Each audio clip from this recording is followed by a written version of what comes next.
In this tutorial, you'll learn how to create custom pipeline stages in SalesCaptain. Let's dive in. Let's dive right in. First, make sure you have stages installed from the marketplace.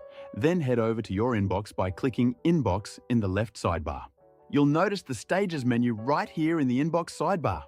Go ahead and click the icon to add a new stage. Now let's create a stage called VIP Member and pick an emoji that fits. This makes it easy to spot at a glance. Once your stage is ready, simply drag and drop any conversation from your inbox into the stage you want to assign it to.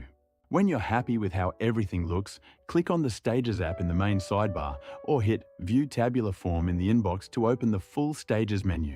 From here, you can add brand new contacts or pull in existing ones directly into any of your stages.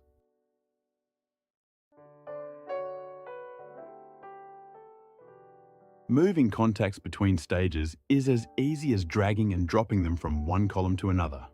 And that's it! Head to salescaptain.com to start your free trial today.